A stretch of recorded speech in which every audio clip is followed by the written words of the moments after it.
now invite John Deeman to the floor.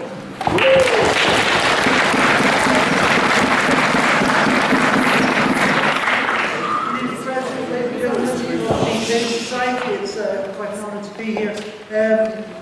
Please let me correct a misapprehension. In the blurb it said that I am a lecturer at UCC. I don't, I'm a mere undergraduate. So I can't take any there was some wit a few years ago on a forum who wrote up this little blurb. He said, I joined a religion started by a science fiction writer that used a double cross as its symbol, and then they tried to sell me a bridge. What could possibly go wrong? Okay, now I dedicated very, very little headspace to Scientology now, or Hubbard. I'm very much trying to put a lot of space between myself and my past within Scientology. Even though I love meeting ex-Scientologists, and that's wonderful. But I suppose I better try and present my case by presenting them with vignettes, if you like, okay? So really it's more of a personal description of what it was like for me within the Sea Org, right? Now, I went through a very, very tough period when I got out of Scientology, but the love, the help, and encouragement from family and friends, and the intercession and advocating and practical concern and caring assistance from various departments of state, HSE, social welfare, and DEC, and back to education, has inspired me. Now, these public servants put me on my feet, and they helped me to build a life from the wreckage that was left when really my life was when I got out of Scientology. Now, I want to attempt to provide the perspective of a person in the rank and file who lived his life according to the exacting codes of a Sea Org member for 22 years. Now, I lived in a place where grieving was downtoned and frowned upon, where critical analysis or questioning of the veracity of policy orders, or even the sharing of disagreements about management and managers, were all punishable offences.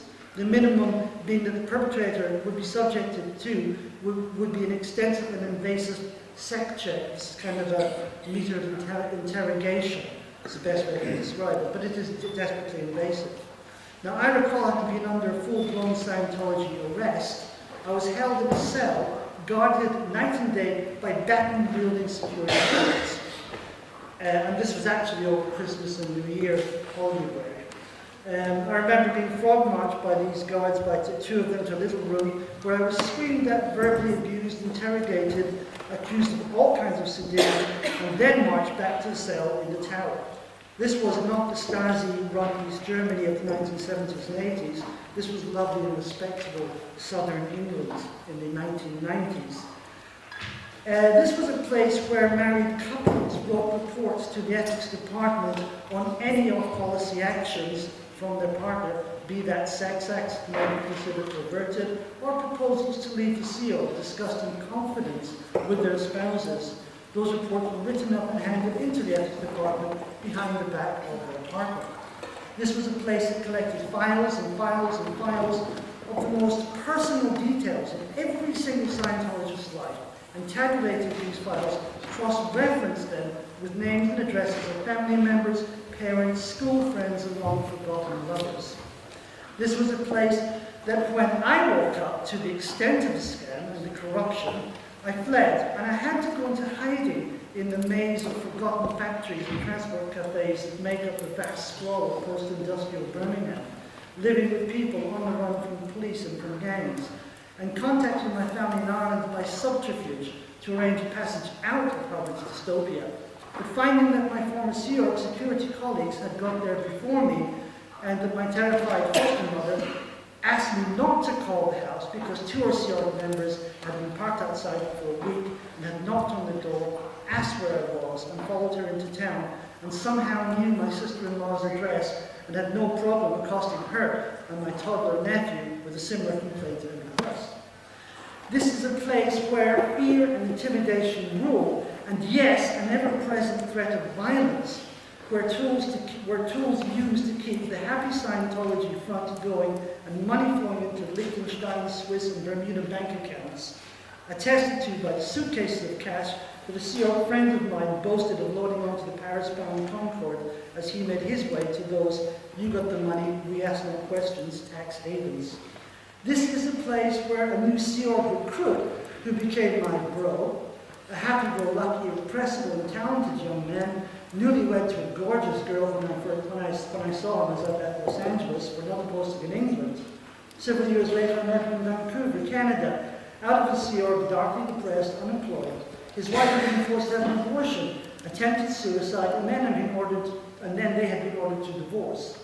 I don't know what else had happened to him up there. I didn't have time to ask him, as I had to catch a plane, but that joyous spark that defined him was gone.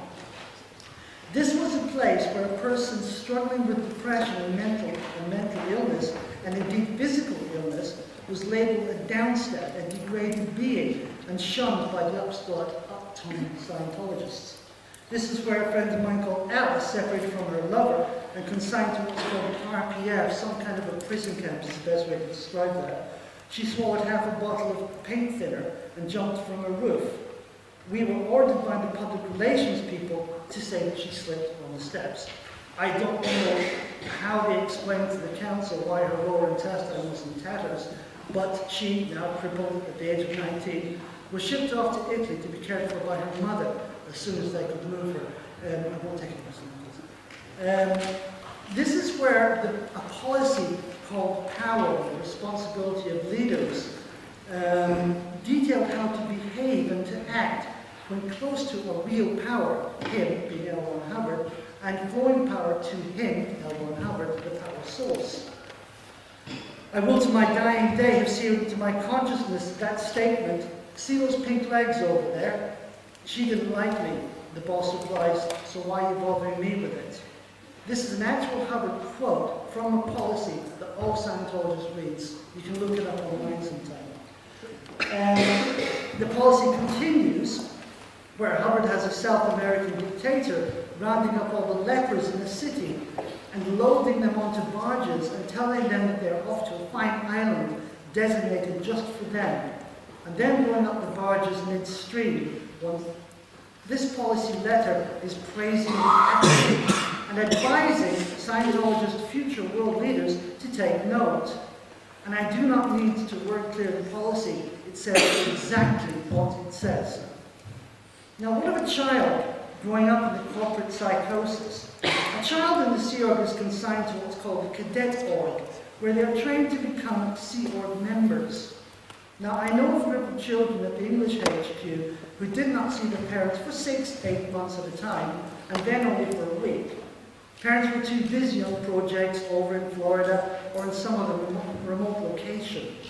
The OSA PR would come to me in a flap every now and again to organise a bus for the kids, and then dress them up in jolly t-shirts, holding little brooms and little bags, and run them down to London, where they would hand out the way to happiness booklets, and they would pose for photo opportunities in front of the Houses of Parliament.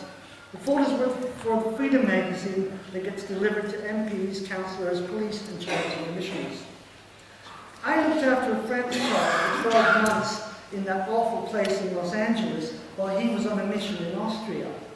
I would be at work or training from 9 o'clock in the morning, so I would drop the child off down at the cadet in the morning and pick up the sleeping bundle again at midnight when I got back. I took the kid to the beach for Christmas Day, that was our only day off, and I tried to organise phone call hookups with his dad every now and again. The kid was 6 years old, his mother had been SP declared about 2 years before, and had no access or contact whatsoever with that child. Now I must I'm going to close it fairly soon, but there's a couple of things I want to say. One is the story of a good friend of mine. She was a teenage girl who was going through some difficulties, rebellious things that teenage girls can go through. Now this was related to me by her herself, because I was talking to her recently.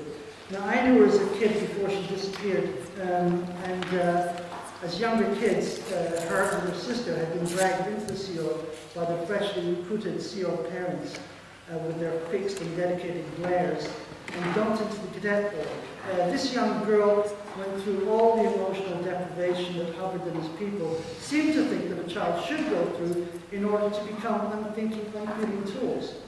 By the age of 13, this beautiful young girl was rebelling, as teenagers do, but she had a lot more reason to do so. Now, her sister had tried to escape, going to the local council to get help, asking for a care order and rehousing.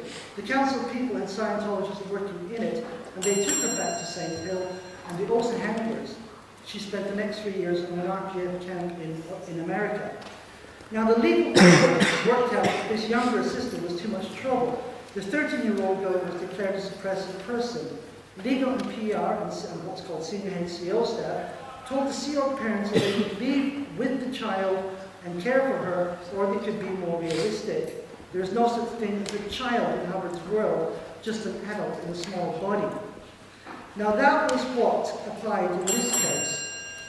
The parents chose to remain in the their CO posts, didn't even say goodbye to their daughter.